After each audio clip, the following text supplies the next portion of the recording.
Welcome to this video on building Orbix 3.3 Java applications in Eclipse. I'm Scott Kay and I work for the Core Development Tools group here at Micro Focus. The goal of this video is to take an existing Orbix 3.3 Jumpstart demo for Java and create a new Java project in Eclipse to build that project, including generating everything from the IDL file. The first thing I want to do is show you the project that we're going to be building today. And under the Orbix 3 install directory, there's a demos directory. Under that, we have common directory. Open that up. Under that, we have the Jumpstart directory. Under the Jumpstart, we have basic. And then we have the Java project from that directory. This is set up so that it can be built from a command line, as we have over here, running the compile and then running the batch files to execute the Java server and client, and also the put file that adds it to the that registers the server with the Orbix daemon. So our goal is to set the same project up in Eclipse so that we can do our development from there. So now I want to fire up Eclipse. First thing I want to do is I've opened up an Orbix 3 command prompt, and I'm going to show you which version of Java I'm using. In this case, I'm using Java 7, JDK 7, update 79, and I'm actually going to run Eclipse from here, and I'm going to use the data option in order to specify the workspace that I want to open. And have multiple workspaces and select them at will that way. But now Eclipse will open up, and I've set it up so that it's going to open up to the Java perspective. There's a default sort of welcome screen, but we're in the Java perspective now. And the first thing we want to do is create a new Java project. Under here, we're going to do create new Java project. Okay, and we're going to call it basic, which is the name of the project that we saw. And here I just want to show you, to be specific, if you have a multiple JDKs or JREs here, we select the correct JRE, which as I showed, we're using 1.7 here. Now I'll go ahead and hit finish there. I'm also selecting create separate folders for sources and class files. I'm going to go ahead and finish that. Now that we've created the basic project, the next step is to create a new Java package called basic as well. And that's already set up, basic, and it's going to create that in the basic source directory. Now that we have the basic package, now we're going to go and look at the files that we want to bring in from our existing project. So here we are. We have the existing Jumpstart Java project. And we're going to take the IDL file first, which is actually not in this directory. And the reason it's not is because there are two different sets of projects here, standard and basic, and both of those have both C++ and Java implementations for them. They're just a little different. And this single IDL file specifies the interface, so it can be used for all four of those projects. So it's up to this higher level. What we're going to do is we're going to take this and copy that into source directory, copy the file, and that will be used to generate the stubs and skeletons for a project.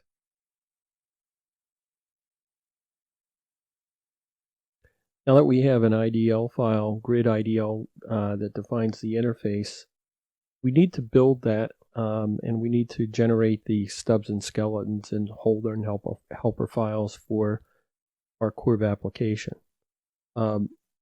This is where we're going to use the external tools.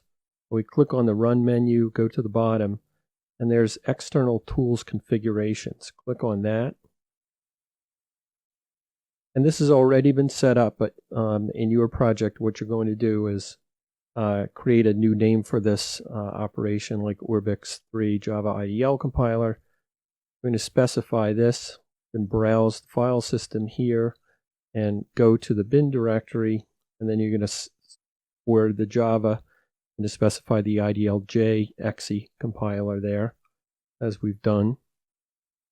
The working directory, what we're going to do is use a variable out of the variables selection called workspace loc, and we've selected that, and then off of that we've got colon and then the actual path to where the source files live. So that's under /basic source, and that's relative to the wherever the workspace is that we've placed this project into.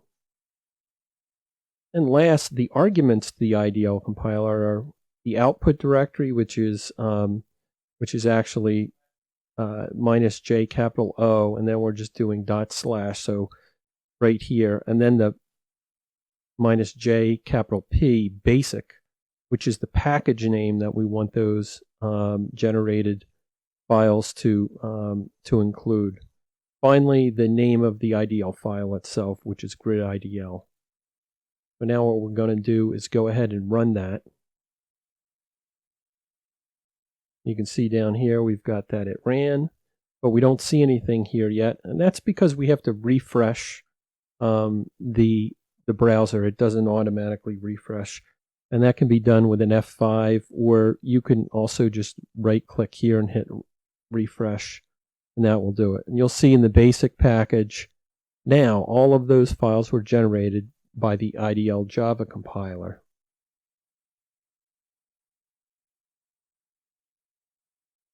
You may have noticed the red exclamation points here next to these files, which are basically telling us that we have some sort of a problem or error. But don't worry about that. We're going to fix that now by continuing to complete the project. And what we need to do is to get the rest of our implementation files and copy those over. So we'll go back and open our Windows Explorer again. And now we're going to go back down to our Java directory.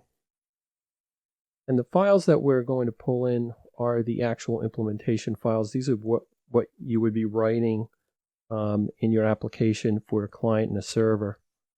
And those three implementation files we're going to copy right in here. Copy the files. Excuse me. And now we're going to copy in the other file that's going to allow us to make this persistent, and that's this put batch file right here. We're going to drag that in, and that can go right in here into the source. And I'll show you how to run that a little bit later. Now we need to make sure that the properties for the project are correct. So to set the properties, we go to the basic project and right click on that, come down to properties. And the properties that we want to set first are in the Java build path. So click on that out of the left-hand menu, and then we see libraries over here. And what we're going to do is click on add external jars, and then we're going to the lib directory for Orbix 3, and we'll just select all these three: Orbix names, util, and Orbix web. We don't really need them all, but we'll select them anyway. And click OK. And if you noticed, you saw that those red X's just went away because there was a lot of references to things that didn't exist in the project that now do exist. The next thing that we need to do is to set up the JVM properties for the Orbix 3 orb settings. And what I'm going to do now is to go to my Orbix directory and go into the bin directory here. And we use some Perl scripts to set these things up normally, and you'll see in the Jumpstart basic demo for Java, we're using this command ow Java, which calls these other Perl scripts. We're just going to open that in a text editor here. And you'll see that there's these two settings here, orb class and orb singleton class. These are properties that we want to set on the JVM directly. So we're going to actually do that right now by setting them in the run properties for this.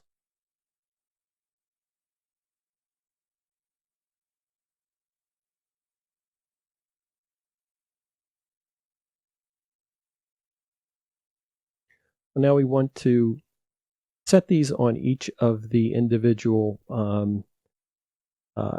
executables that we're going to run, which are really separate builds, the Java client and the server. And we are going to right click on that and select properties here, and then run build settings, Java client, edit. And we're going to look at the arguments here. And you can see I've already gone through the process here of copying those two VM arguments in. And they're -D options, so they're defining the org-omg Corba orb class to be the actual Iona Orbix web class here, and the same for the orb singleton class. And I'll just show you that the same holds true here for the Java server. We go to the Arguments tab. We see that these have been set.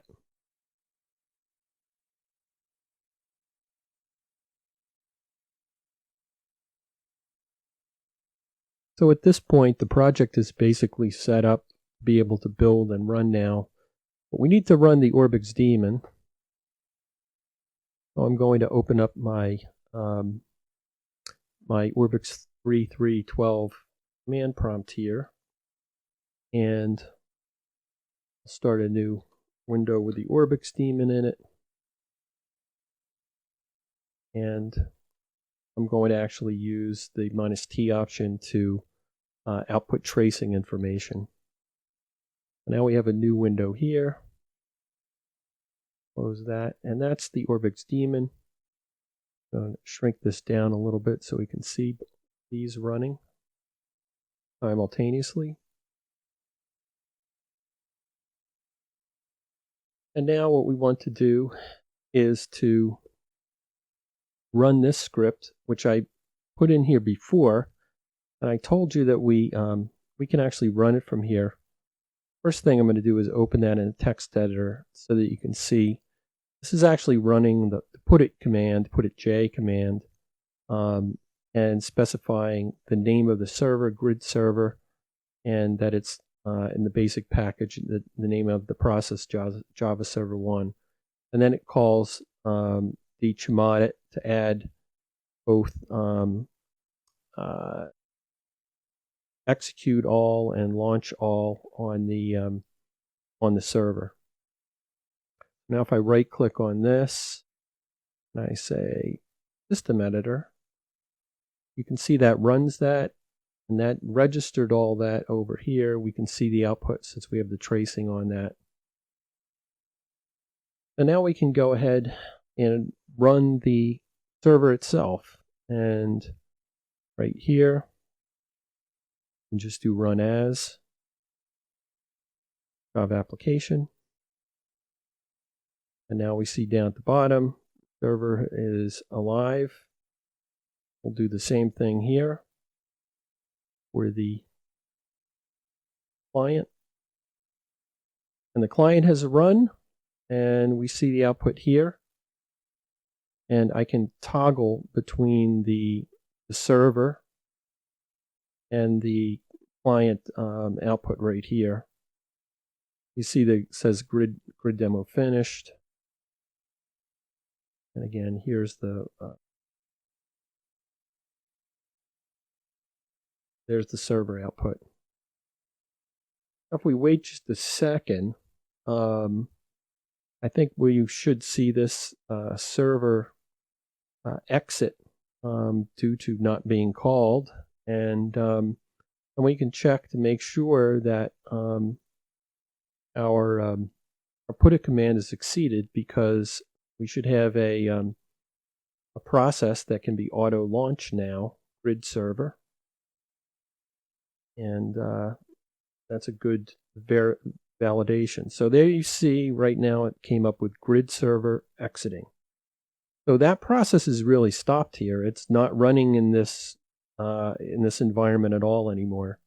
But we can still go ahead and run our client again and validate that our server in fact is running. And you see over here, starts up the server, we execute it, and everything has run properly, and we get our results. So congratulations, we've completed this, taking the existing Jumpstart demo for Java and building it in Eclipse. And at this point now, we can actually go and could make changes to the IDL, regenerate the IDL, and make changes to any of the client or server code that we want, and go ahead and rebuild. So thank you, and I hope you have learned something in this video.